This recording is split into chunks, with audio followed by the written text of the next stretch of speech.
Jesus Christ has no advantage over Genghis Khan. ቅዱሳን እንግዲህ በየዕለቱ የምንሰማቸው የምንመለከታቸው እውነቶች ዓለማችን ወደ ፍጻሜው እየገሰገሰች እንደሆነ የሚያሳዩ ብዙ ምልክቶችን በየዕለቱ ማለት ይቻላል እያየን እየተመለከትን ነው። በትናንትናው ዕለት ደግሞ መላውን ዓለም ያስደነገጠና በተለይ ብዙ ክርስቲያኖችን ያስቆጣ ንግግርን በግልጽ ያደረጉት የእስራኤሉ ጠቅላይ ሚኒስትር ቤንጃሚን ኔታንያሁ ኢየሱስ ከጄንኪስ ካን በምንም የሚበልጥ አይደለም የሚል ንግግርን ተናግረው ብዙዎችን አስቆጥተዋል፣ ብዙዎችን አሳዝኗል። በዚህ ላይም እንግዲህ የስነ መለኮት አስተማሪዎችም ጭምር ሀሳባቸውን እየሰጡ ይገኛሉ።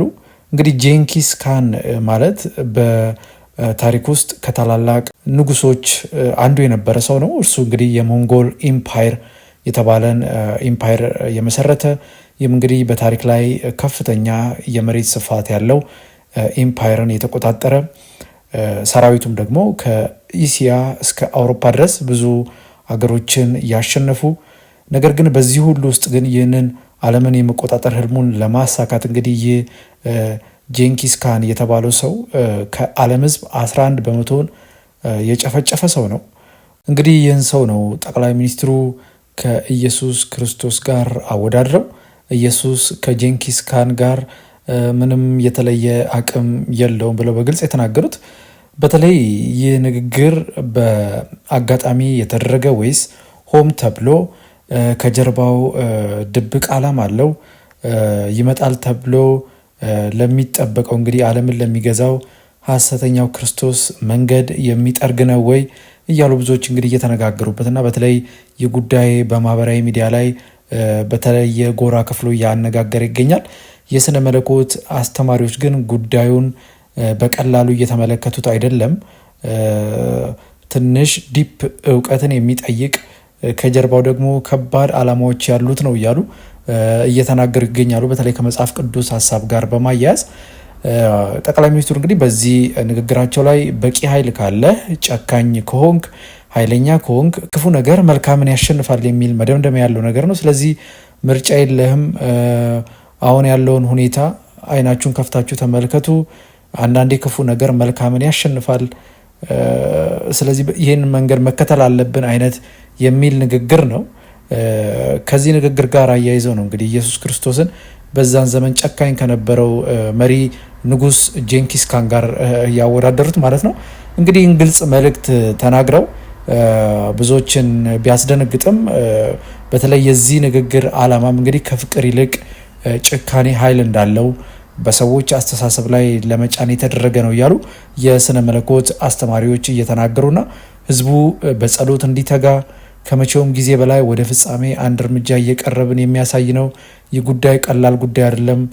ምክንያቱም ኢየሱስ ክርስቶስን ከአንድ ግለሰብ ጋር ማወዳደር ማለት ይፍጹም በቃ መጽሐፍ ቅዱስ የተናገራቸው ነገሮች በሙሉ እንግዲህ እየተፈጸሙ እንደሆኑና ወደ መጨረሻው ዘመን እየተቃረብን እንደሆነ የፍጻሜው ደውል ሊደወል ከጫፍ እንደደረሰ፣ ስለዚህ ክርስቲያኖች በጸሎት የምንተጋበት ጊዜ መሆኑን እንግዲህ እያስተማሩ ይገኛሉ። በነገራችን ላይ ጠቅላይ ሚኒስትሩ ከጌታችን መድኃኒታችን ኢየሱስ ክርስቶስ ጋር እንግዲህ ያወዳደሩት ይህ ሰው በመግቢያችን ላይ እንደነገርናችሁ እጅግ አረመኔ፣ እጅግ ጨካኝ የተባለና ግዛቱን ለማስፋፋት ማንኛውንም እርምጃ የሚወስድ ሰው ነው።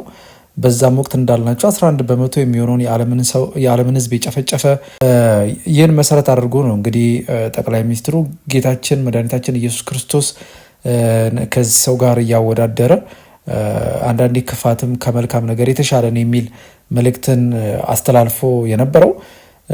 በተለይ ጌታችን መድኃኒታችን ኢየሱስ ክርስቶስ ያስተማረው የርኅራኄ የፍቅር ዝቅ ማለትን አስተምሮ መሰረት ያደረገውን ይህንን አስተምሮ በማነጻጸር ነው እንግዲህ ይህንን ትምህርት ለማዋረድ ማለትም የሰማያዊውን ትምህርት ለማቃለል እየተደረገ ነው እያሉ እንግዲህ ስነ መለኮት አስተማሪዎች እየተናገሩ ናቸው። በተለይ ይሄ የጭካኔ እርምጃዎችን መውሰድ፣ የክፋት ሀሳቦችን መፈጸም የሚለውን ሀሳብ እንግዲህ የበላይነት እንዲያገኝ የጸረ ክርስቶስ ሀሳብን እንግዲህ ተፈጻሚ እንዲሆን መንገድን የሚከፍት መልእክት ነው እያለ ብዙዎች እየተናገሩ ይገኛሉ። እንግዲህ ክርስቶስ ሊመጣ ኦልሬዲ ቅዱሳን በደጅ ነው። በቃ ምንም ሁሉንም ምልክት እያየን ነው። በተለይ በሀገር መሪ ደረጃ ደግሞ በይፋ ክርስቶስን የሚቃረን ሀሳብ መተላለፍ ከጀመረ ኦልሬዲ በ11ኛው ሰዓት ላይ መሆናችንን የሚጠቁም ነው።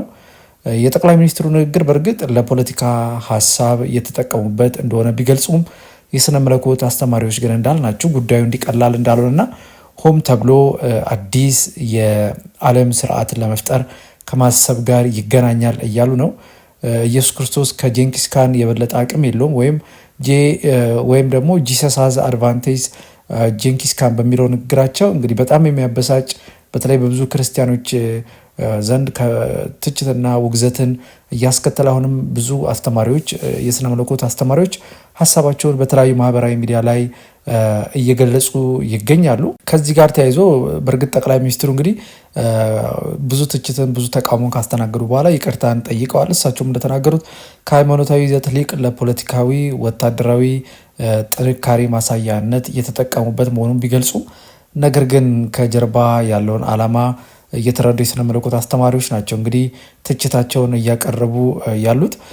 ኔታንያሁም በትናንትናው ዕለት በማህበራዊ ሚዲያ ላይ እንግዲህ ይቅርታን ጠይቀዋል። በእርግጥ ማለትም እንደዚህ በደፈናው ይቅርታ ባይሉም ግን ይህንን ንግግር የተናገርኩት ከፖለቲካ ሀሳብ አንጻር ከወታደራዊ አሸናፊነት አንጻር ለመግለጽ ነው የሚልን ሀሳብ ተናግረው ከዚህ ጋር ማያይዘው በእስራኤል ውስጥ ለሚመጡ ክርስቲያኖች ስለሚደረግላቸው አመለካከት የውሸት ዜናዎች በስፋት እየተሰራጩብን ነው የሚልንም ምላሽ ሰጥተዋል። ከዚህ ጋር ማያይዘው እኔ ኢየሱስ ክርስቶስን በፍጹም አላንቋሸሽኩም፣ በተቃራኒው ታላቁን አሜሪካዊ የታሪክ ምሁር ዊል ዱራንትን ጠቅሼ ነበር።